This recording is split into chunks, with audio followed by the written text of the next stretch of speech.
In part one, I told you the shocking story of how a Missouri woman forged documents and tried to auction off Graceland, Elvis Presley's legendary home, using nothing more than fake paperwork. Tonight we pick up where we left off, because what happened next is just as outrageous. Investigators dug into the court filings and stepped in, and the scammer who thought she could steal one of America's most famous homes was exposed. This is part two of Identity Theft Stories, the Graceland Fraud.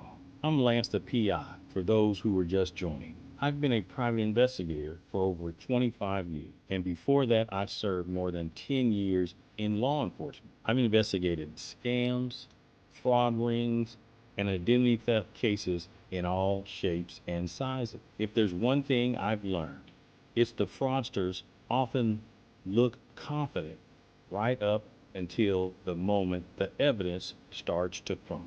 And in this case, the cracks in her scheme came fast and hard. When the Presley estate is discovered the foreclosure attempt in May 2024, their legal team immediately filed for an injunction to stop the sale. That filing brought everything to light. Attorneys presented evidence showing that the loan documents were fraudulent, the notary stamps were fake, and the so-called lender didn't even exist. This wasn't a matter of opinion.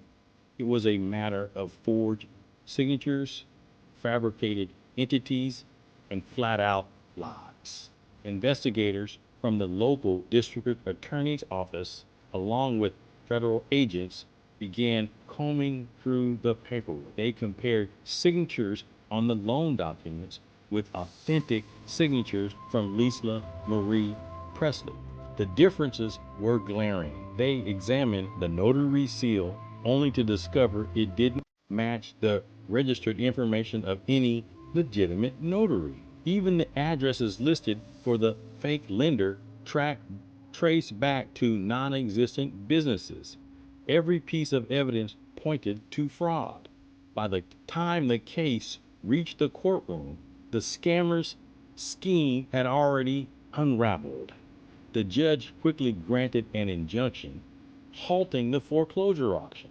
Graceland wasn't going anywhere, but the case didn't stop there. Prosecutors filed criminal charges accusing the woman of fraud, forgery, and identity theft.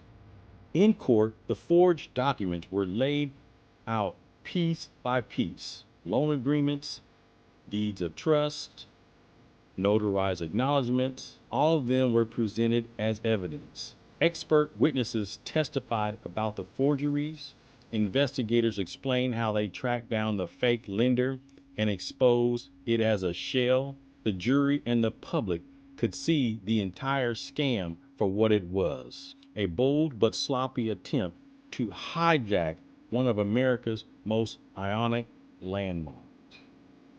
Facing overwhelming evidence, the woman eventually pled guilty. She admitted to creating the forged documents, fabricating the loan, and attempting to use those forgeries to claim ownership of Graceland. Her guilty plea spared the Presley family a long trial, but it also confirmed what investigators had been saying all along.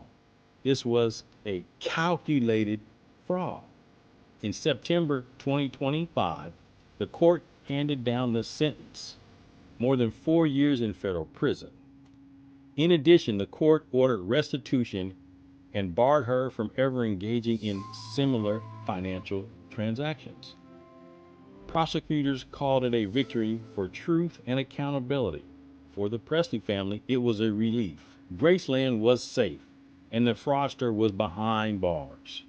Now let's step back for a moment. It's easy to look at this case and say, well, that's Graceland. That's a 1 in a million scheme. But here's the truth. The mechanics of this fraud are the same ones criminals use every day on regular homeowners. Forged documents, fake notarizations, phony lenders. These tools aren't just used against celebrities, They're used against everyday people in the neighborhoods across America. This case made headlines because of who the victim was, Elvis Presley's estate. But title fraud happens to ordinary people too. Criminals target vacant properties, rental homes, and even paid-off homes. They file false deeds, take out loans, and leave innocent homeowners to fight for their property in court. And just like in this case, the system often doesn't catch it until it's too late. Consider a case out of Florida where an elderly man discovered his house had been sold without his knowledge through a fraudulent deed. Or the woman in California whose rental property was transferred to a scammer who then tried to evict the tenants. These cases don't make national news like the Graceland did, but the pain for the victims is just as real. So what can you do to protect yourself? Check your property records regularly. Most counties let you search online for free. If you see something you don't recognize, act immediately. Sign up for property fraud alerts. Some counties will notify you by email anytime a new document is filed in your name. Guard your personal information. Don't give out your social security number unless absolutely necessary. Shred sensitive documents. Use strong, unique passwords. Scrub your data from broker sites. This is the big one. Criminals often use data broker websites to gather your personal details before committing fraud. That's why I recommend DataSeal. DataSeal removes your personal information from people search sites and data brokers, the same places scammers go when they're building a profile on their victims. The fewer places your data is exposed, the harder it is for criminals to pull off schemes like this one we've just covered. You can find my link to DataSeal in the video description. The Graceland fraud case was shocking, not just because who the target was, but because of how far it got before they stopped. One woman, armed with nothing but forged paperwork, nearly managed to put Elvis Presley's home on the auction block.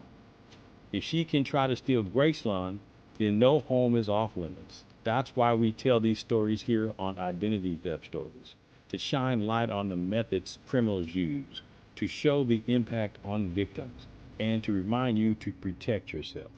I'm Lance the PI. Thanks for watching part 2 of Identity Theft Stories, the Graceland fraud. If you've missed part 1, make sure to go back and watch it so you can see how this scam started.